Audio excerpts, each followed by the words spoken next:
everyone. I am Kimberly L. Magalong.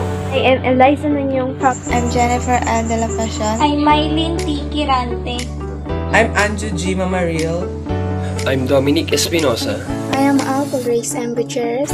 And we are the Group 8 presentator for the activity, the group frequency distribution, the mean, the median, and the mode. Good morning to all first-year college students. Today we will talk about the group frequency distribution. So first, what is group frequency? Let us recap first. A description of how often a set of specific responses organized into equal-sized subsets of possible responses occur in a sample. Meaning, a group frequency table is a frequency table with data organized into smaller groups, often referred to as set or classes. Group frequency tables can be very useful when we are working with large dataset or with dataset with a large range of values. So now, let us learn about it. There was a given data from our teachers. The following is Miss Cathy's exam scores. First, find the range. The formula is range is equal to highest value minus lowest value. Let's find the highest value. As you can see, the highest value is 98 and the lowest value is 54. Adapt the formula. Highest value is 98 minus lowest value is 54 is equal to 44. That is our range. Second step, the k or number of class. The formula is k is equal to 1 plus 3.322 log 54 is our n. So log 54 is equal to 6.755. Last step, we need to find the interval. The formula is interval is equal to range divided by the number of class or k. So 44 divided by 6.755 is equal to 6.5. We need the whole number. So round off it 7. So we all found it. The interval is 7. So now let's go to the table. In the table, we have class interval, frequency, class mark, lower limit, the upper limit, lower boundary and the upper boundary, percentage, and percentage is always equal to 100%. Cumulative frequency, less than. Cumulative frequency, greater than. So first, the table is the class interval. Before, we need to arrange lowest to highest. The lowest is 54. Earlier, we found the value of our class interval, and that is 7. So 54. 54 is belong to 7. So add 54 plus 6 is equal to 60.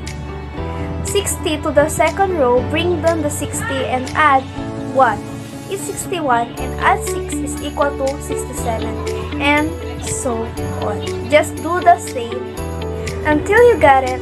The highest in it is the 98. Next table, the frequency you need to count what number belong to that frequency. Like in the table, 57 to 60 and the number belong to there is 4. Let's see that we've done earlier. The arranging lowest to highest, and that are the 54, 55, 59, and 60. Count it, and that is 4. 54, 55, 59, and 60, and that is 4. And do the same in other groups. Okay.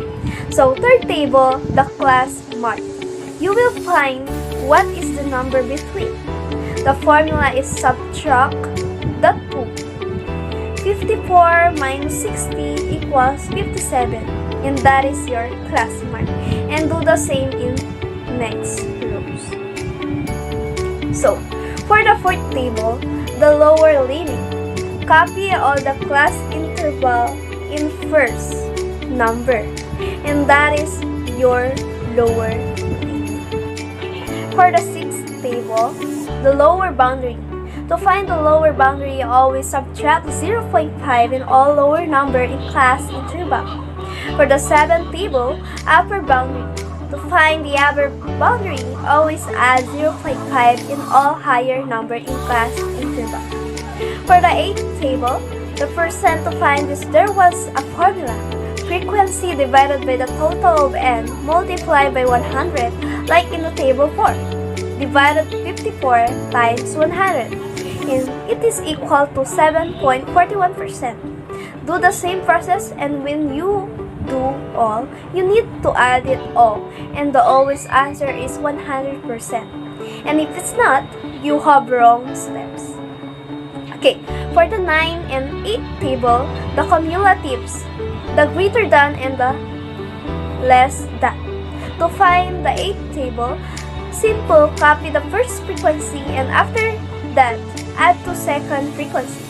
Just always add until you found it, and that is always equal to your n.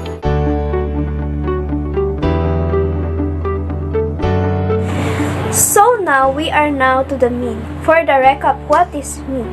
So the mean is aka the arithmetic mean, or different from the geometric mean of a data set, is the sum of all values divided by the total number of values.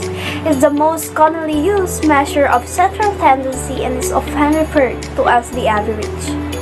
Okay, for the formula is mean is equal to sum of the terms divided by the number of terms.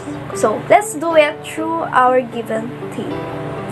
Our sum of the terms is the 4,148, the total of all score of Miss Kari's exam scores, and out of number of terms is 54.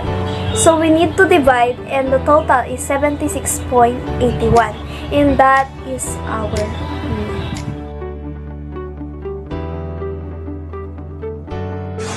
Good day everyone, I'm Mylene Tikirante, and for today we are going to get the median of the given data.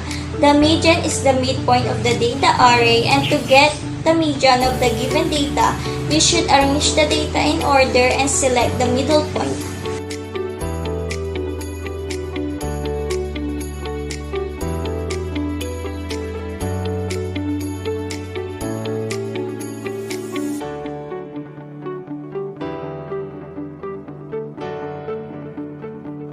Since the middle point falls halfway between 79 and 80, find the median by adding the two values and dividing it by 2. So, median is equals to 79 plus 80 divided by 2 is equals to 79.5.